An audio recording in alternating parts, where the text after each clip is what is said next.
लूका रचित सुसमाचार 20वां अध्याय। अब हम यीशु के जीवन के अंतिम सप्ताह में प्रवेश कर चुके हैं। इस समय यीशु यरूशलेम में है। इस सप्ताह संपूर्ण विश्व से तीर्थयात्री फसह का पर्व मनाने के लिए यहाँ आते हैं। वहाँ यीशु ने मंदिर का शोधन किया था और अपने पिता परमेश्वर के घर को अधिकार पूर्वक उसने सर्राफों से मुक्त कराया था। 19वें अध्याय के 47वें पद में लिखा है कि वह वहां प्रतिदिन शिक्षा देता था, बुधवार या संभवतः गुरुवार तक। पहली 4 आयतों में ऐसा लिखा है, एक दिन ऐसा हुआ कि जब वह मंदिर में लोगों को उपदेश दे रहा और सुसमाचार सुना रहा था, तो प्रधान याजक और शास्त्री पुरनियों के साथ आकर खड़े हुए और कहने लगे, हमें बता, तू इन कामों को किस अधिकार से करता है, और वह कौन है जिसने तुझे यह अधिकार दिया है? उसने उनको उत्तर दिया, मैं भी तुमसे एक बात पूछता हूँ, मुझे बताओ, यूहन्ना का बपतिस्मा स्वर्ग की ओर से था या मनुष्यों की ओर से था? एक दिन धर्मतंत्र की यह महामानवीय समिति आती है और यीशु से उसके अधिकार पर प्रश्न करती है, क्योंकि उसने मंदिर को मेरे पिता का घर कहकर सर्राफों और जानवर बेचने वालों को वहां से निकाला था। वे यीशु के इस काम से अप्रसन्न थे, क्योंकि उन्हें इन व्यापारियों से रिश्वत मिलती थी। वे यह भी सोचते थे कि संभवतः यीशु कुछ ऐसी बात बोल दे जैसे कि वह परमेश्वर का पुत्र है, तो वे उसे पथरवाह करवा देंगे। क्योंकि अभी उसका समय नहीं आया था, अतः उसने स्पष्ट उत्तर देने के स्थान पर उनसे एक प्रश्न पूछ लिया कि यूहन्ना का बपतिस्मा स्वर्ग की ओर से था या मनुष्यों की ओर से? 5वीं आयत से आगे लिखा है, तब वे आपस में कहने लगे, यदि हम कहें स्वर्ग की ओर से, तो वह कहेगा, फिर तुमने उसकी प्रतीति क्यों न की? और यदि हम कहें मनुष्यों की ओर से, तो सब लोग हम पर पथराव करेंगे, क्योंकि वे सचमुच जानते हैं कि यूहन्ना भविष्यद्वक्ता था। अतः उन्होंने उत्तर दिया, हम नहीं जानते कि वह किस ओर से था। यीशु ने उनसे कहा, तो मैं भी तुमको नहीं बताता कि मैं ये काम किस अधिकार से करता हूँ। आपको ध्यान होगा कि यूहन्ना ने यीशु की गवाही में कहा था कि वह आने वाला है जो मुझसे शक्तिमान है, मैं तो इस योग्य भी नहीं कि उसके जूतों का बंध खोल सकूं। यूहन्ना ने यह भी कहा था कि देखो, परमेश्वर का मेमना जो जगत के पापों को उठा ले जाता है। यूहन्ना के विषय में तो स्पष्ट था कि वह परमेश्वर का भविष्यद्वक्ता है।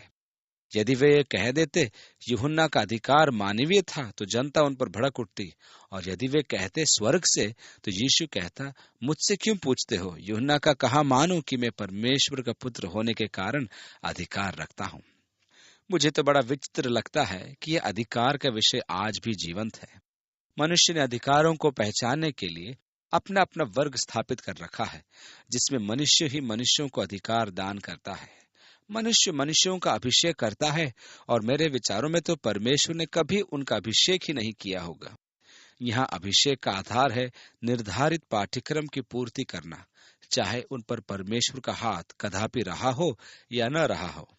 ऐसों के लिए तो चप्पल बेचना उचित होगा या जूता पॉलिश करना।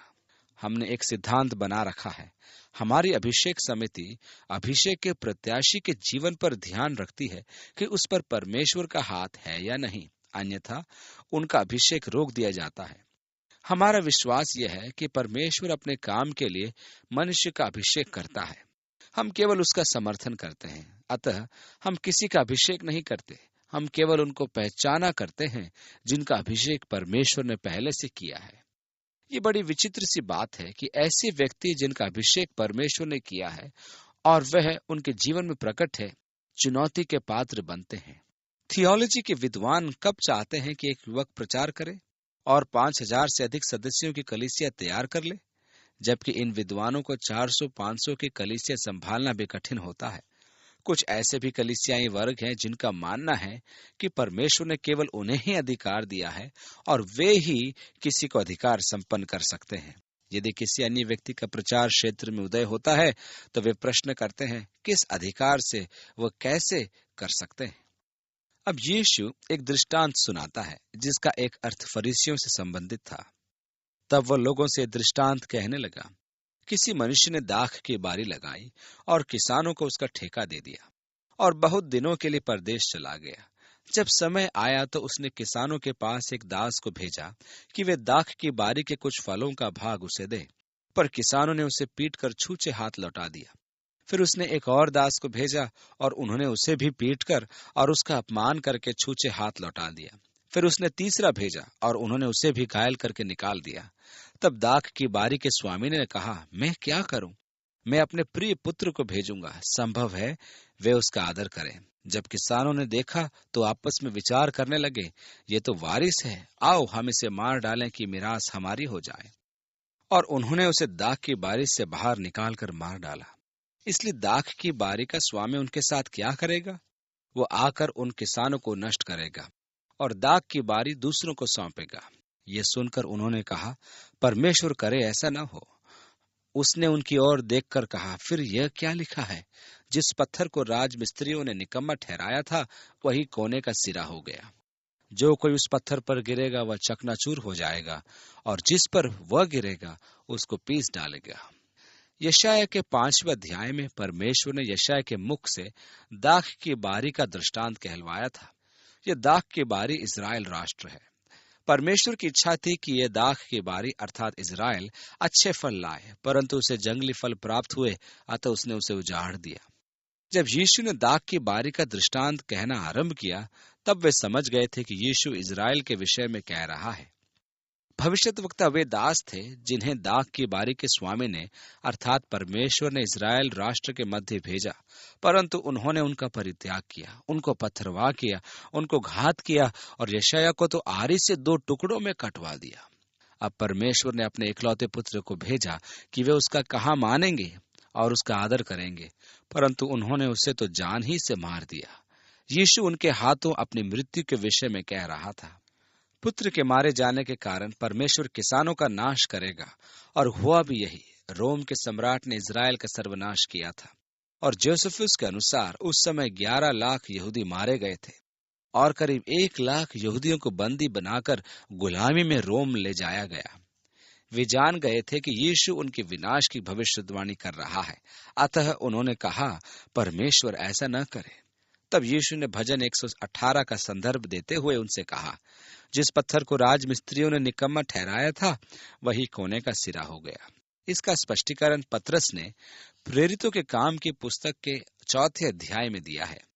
जब पतरस ने मंदिर के प्रवेश द्वार पर बैठे लंगड़े व्यक्ति को स्वास्थ्य प्रदान किया, तब अधिकारियों और महायाजक ने उससे भी यही प्रश्न किया था, कि जिसके उत्तर में उसने स्पष्ट किया था कि एक तो उसका अधिकार प्रभु यीशु मसीह की ओर से है, उसी पत्थर की ओर से जिसको उन्होंने निकम्मा ठहराया था, और वो पत्थर आज कोने का सिरा है। उसके बिना उद्धार संभव नहीं। पतरस को ध्यान था कि इसी स्थान पर इन्हीं लोगों ने यीशु से उसके अधिकार के विषय में प्रश्न किया था, और उसने भी भजन संहिता 118 का संदर्भ देकर उन्हें याद दिलाया था कि वही कोने के सिरे का पत्थर है जिसे उन्होंने निकम्मा ठहराया था। यह ध्यान देने योग्य बात यह है कि यीशु ने सदा के भांति 2 पक्ष स्पष्ट किए हैं। एक तो यह कि इस पत्थर अर्थात यीशु के ऊपर गिरकर अपने अहंकार को चकनाचूर होने दो, और दूसरा कि उसका इनकार करके न्याय के दिन उसके नीचे दबकर पिस जाओ। उसी घड़ी शास्त्रियों और प्रधान याजकों ने उसे पकड़ना चाहा, क्योंकि वे समझ गए थे कि उसने हम पर यह दृष्टांत कहा, परंतु वे लोग और भेद ये भेजे कि धर्म का भेष धरकर उसकी कोई न कोई बात पकड़े, ताकि उसे हाकिम के हाथ और अधिकार में सौंप दें। उन्होंने उससे यह पूछा, हे गुरु, हम जानते हैं कि तू ठीक कहता है और सिखाता भी है, और किसी का पक्षपात नहीं करता, वरन परमेश्वर का मार्ग सच्चाई से बताता है। क्या हमें कैसर को कर देना उचित है या नहीं? उसने उनकी चतुराई को ताड़कर उनसे कहा, 1 दिनार मुझे दिखाओ, इस पर किसकी छाप और नाम है? उन्होंने कहा, कैसर का। उसने उनसे कहा, तो जो कैसर का है वो कैसर को दो, और जो परमेश्वर का है वो परमेश्वर को दो। वे लोगों के सामने इस बात में उसे पकड़ न सके, वरन उसके उत्तर से अचंभित होकर चुप रह गए। उन्होंने घंटों बैठकर विचार विमर्श किया होगा, बहुत दिमाग दौड़ाया होगा, और अंत में एक चतुराई का प्रश्न तैयार किया। उन्होंने सोचा कि यदि यीशु कहेगा कि कैसर को कर देना उचित नहीं है, तो वे तुरंत अंतोनियो दुर्ग जाकर रोमी सेनापति से शिकायत कर देंगे कि यीशु जनता को भड़काता है कि रोम को कर न दिया जाए, जैसा कि पिलातुस के समक्ष उन्होंने उस पर आरोप लगाया था, और परिणाम स्वरूप रोमी सेनापति उसे बंदी बना लेगा। यदि यीशु ने कहा कि कर देना उचित है, तो जनता उसके विरुद्ध हो जाएगी और उग्रवादी उसे मार डालेंगे, क्योंकि वे रोम के विशेष कर से बहुत अप्रसन्न थे। वह व्यक्तिगत कर था जो प्रत्येक मनुष्य को रोमी सीमा में जीवित रहने के लिए देना होता था। जो कैसर का है वो कैसर को दो और जो परमेश्वर का है वो परमेश्वर को। यीशु का उत्तर सुनकर उनके होश उड़ गए और वे शांत हो गए। 27वीं आयत में लिखा है, फिर सदूकी जो कहते हैं कि मरे हुओं का जी उठना है ही नहीं, उनमें से कुछ ने उसके पास आकर पूछा। सदूकी भौतिकवादी थे। वे भविष्यत वक्ताओं को नहीं मानते थे। उनके लिए केवल मूसा का पंचग्रंथ ही अधिकृत पुस्तक थी। उसी को वे परमेश्वर प्रेरित मानते थे। इसलिए उसने मूसा पर बल देकर कहा, हे गुरु, मूसा ने हमारे लिए यह लिखा है, यदि किसी का भाई अपनी पत्नी के रहते हुए बिना संतान मर जाए तो उसका भाई उसकी पत्नी से विवाह कर ले और अपने भाई के लिए वंश उत्पन्न करे। 7 भाई थे। पहला भाई विवाह करके बिना संतान मर गया। फिर दूसरे और तीसरे ने भी उस स्त्री से विवाह कर लिया। रीति से 7 तो बिना संतान मर गए। अंत में वह स्त्री भी मर गई। इसलिए जी उठने पर वह उनमें से किसकी पत्नी होगी? क्योंकि वह 7 की पत्नी होगी, क्योंकि वह 7 की पत्नी हो चुकी थी। उनकी मनसा केवल यह थी कि पुनरुत्थान को एक मूर्खता का विचार सिद्ध करें। आज भी अनेक जन इस विचार को कुछ वैज्ञानिक दृष्टि के साथ प्रस्तुत करते हैं। वे कहते हैं कि पूर्व काल में आदिवासी अपने मृतकों को गहरा नहीं गाड़ते थे। कहने का अर्थ यह है कि जब उसका शरीर सड़कर गलकर मिट्टी में मिल जाता है, उस मिट्टी में घास और पौधे उगते हैं। ये पौधे मिट्टी में उसके शरीर को अपनी जड़ों द्वारा भोजन के रूप में व्याप्त खींचकर अपना अंग बना लेते हैं। इन घास और पौधों को मवेशी खाते हैं और अपने शरीर का अंग बना लेते हैं। अब यदि गाय ने उस पौधे को खाया है और मैंने उसका दूध पिया है, तो अंततः मेरे शरीर में उस आदिवासी की देह समा गई। इस प्रकार जब पुनरुत्थान होगा तब किसकी आत्मा किसकी देह में जाएगी? यीशु ने उनको उत्तर दिया, तुम भूल करते हो, क्योंकि तुम पुनरुत्थान को नहीं समझते और न ही परमेश्वर की सामर्थ्य को। यीशु ने उनसे कहा, इस युग की संतानों में तो विवाह होता है। मेरे विचार में विवाह के संबंध में परमेश्वर का उद्देश्य यह था कि संतान के लालन पालन के लिए एक स्वास्थ्यवर्धक और अनुकूल घरेलू वातावरण स्थापित हो, कि वे बड़े होकर संसार में कदम रखें। परमेश्वर की योजना यह थी कि हम फूले फले और पृथ्वी को भर दें। स्वर्ग में स्वर्गदूतों की संतान नहीं होती, अतः वहां विवाह नहीं होता। हम वहां स्वर्गदूतों के रूप में होंगे। तो क्या हम स्वर्ग में एक दूसरे को पहचान लेंगे? क्यों नहीं। स्वर्ग में हम पृथ्वी से अधिक मूर्ख नहीं होंगे। हमारे संबंध वहां कैसे होंगे? यह तो निश्चित है कि पृथ्वी के संबंधों से अधिक घनिष्ठ होंगे। प्रभु ने इनका वर्णन विस्तार से नहीं किया है। उसने केवल यही कहा है कि हम स्वर्गदूतों के समान होंगे। कुछ ऐसे लोग भी हैं जो कहते हैं, यदि मैं विवाह नहीं कर सकता तो मैं वहां जाना नहीं चाहता। अब उस दूध का क्या होगा जो मैंने पिया? चिंता मत करो, वहां यह शरीर नहीं होगा। हम जानते हैं कि जब ये सांसारिक मंडप गिर जाएगा तब हमें परमेश्वर से प्राप्त देह मिलेगी, जो हाथों की बनाई हुई नहीं है, वह अनंत होगी। कुछ लोग जलाने और गाड़ने पर विवाद करते हैं। जब मैं इस देह को त्याग कर अनंत देह में प्रवेश कर जाऊंगा तब वे जो चाहे करें। यीशु ने कहा, मेरे पिता के घर में बहुत से मकान हैं। मुर्दों के जी उठने के विषय में क्या विचार है? उनकी देह कैसी होगी? प्रेरित पौलुस कहता है, तुम क्या समझते नहीं कि परमेश्वर प्रकृति से पुनरुत्थान की शिक्षा देता है? जब तुम बीज को बोते हो तब वह जब तक मर नहीं जाता तब तक नया जीवन नहीं पाता है। आपके मरने के बाद जो नई देह उत्पन्न होगी वो आपके द्वारा बोई गई देह नहीं होगी। मुझे उन पर तरस आता है जो इस नश्वर देह को लेकर स्वर्ग जाना चाहते हैं। उस समय परमेश्वर अपनी इच्छा के अनुसार देह देगा। जब वह देह परमेश्वर को अच्छी लगती है तो हमें क्यों न लगेगी? पौलुस आगे कहता है कि नश्वरता में बोए जाकर अनश्वरता में जिलाए जाएंगे। हम दुर्बलता में बोए जाएंगे, हम सामर्थ में जिलाए जाएंगे। हम अपमान में बोए जाएंगे, हम महिमा में जिलाए जाएंगे। हम सांसारिक देह में बोए जाकर आत्मिक देह में जिलाए जाएंगे। यदि सांसारिक देह है तो आत्मिक देह भी है, और दोनों की महिमा में महान अंतर है। जिस प्रकार हमने मिट्टी के रूप से सांसारिक देह पहन रखी है, उसी प्रकार हम स्वर्गिक देह को पहनेंगे। मेरी रुचि तो अब इस नए मॉडल में है कि उसकी क्या क्या विशेषताएं होंगी। मेरे विचार में तो वह सबसे अच्छा मॉडल होगा, क्योंकि वह अमर और अनश्वर होगा। परमेश्वर ने मिट्टी से मनुष्य की रचना की और उसे पृथ्वी के वातावरण के अनुरूप बनाया। हमारा वायुमंडल नाइट्रोजन गैस का 80 में 1 कम भाग, ऑक्सीजन गैस का 20वां भाग और अन्य गैसों का भाग से बना हुआ है। परमेश्वर ने हमें इसी के अनुकूल बनाया है। अब जब मैं स्वर्ग में प्रवेश करूंगा, तब मुझे स्वर्ग के अनुकूल देह की आवश्यकता होगी। इसलिए परमेश्वर ने मेरे लिए नई देह तैयार करके रखी है, जिसमें मैं यहां से निकलते ही प्रवेश करूंगा और पौलुस के साथ खड़े होकर कहूंगा, हे मौत, तेरा डंक कहाँ है? हे कब्र, तेरी विजय कहाँ है? हमें मसीह यीशु के द्वारा विजय प्राप्त होती है। परमेश्वर का धन्यवाद हो कि वह हमें यीशु के द्वारा विजयी बनाता है।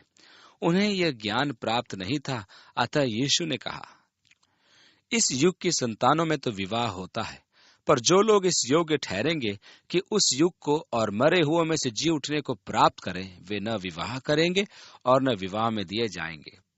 वे फिर मरने के भी नहीं, क्योंकि वे स्वर्गदूतों के समान होंगे और पुनरुत्थान की संतान होने से परमेश्वर की भी संतान होंगे। तो मेरी नई देह अनश्वर है और अनंत, ये परमेश्वर के द्वारा रची गई है। वह स्वर्गदूतों के समान होगी और हम परमेश्वर के संतान होंगे।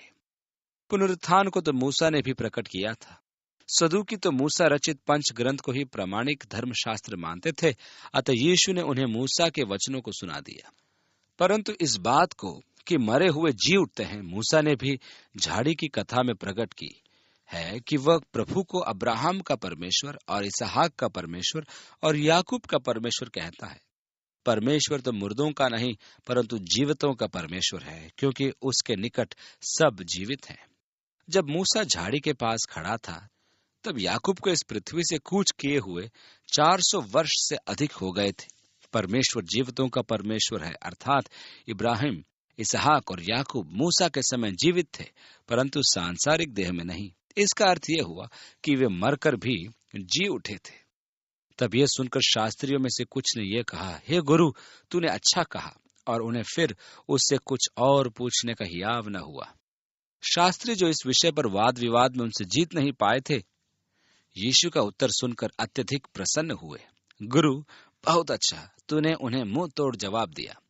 तब उसने उनसे पूछा, मसीह को दाऊद की संतान कैसे कहते हैं? मसीह का एक और उपनाम था दाऊद की संतान।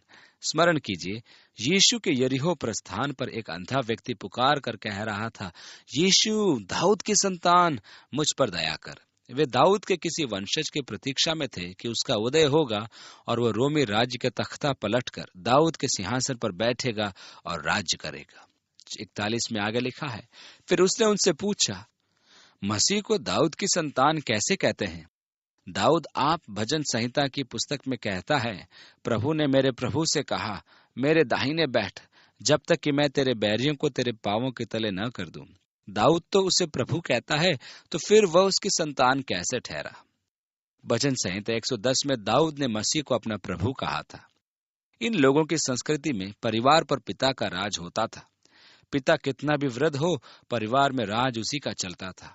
इसलिए कोई पिता अपनी संतान को प्रभु नहीं कहता था। यह सम्मान का पद केवल पिता का होता था। यही कारण था कि यीशु ने उनसे यह प्रश्न किया, इस पर वे चुप रहे। आगे लिखा है, जब सब लोग सुन रहे थे तो उसने अपने चेलों से कहा, शास्त्रियों से चौकस रहो, जिनको लंबे लंबे वस्त्र पहने हुए फिरना अच्छा लगता है और जिन्हें बाजारों में नमस्कार और आराधनालयों में मुख्य आसन और भोज में मुख्य स्थान प्रिय लगते हैं, वे विधवाओं के घर खा जाते हैं और दिखाने के लिए बड़ी देर तक प्रार्थना करते रहते हैं। ये बहुत ही दंड पाएंगे।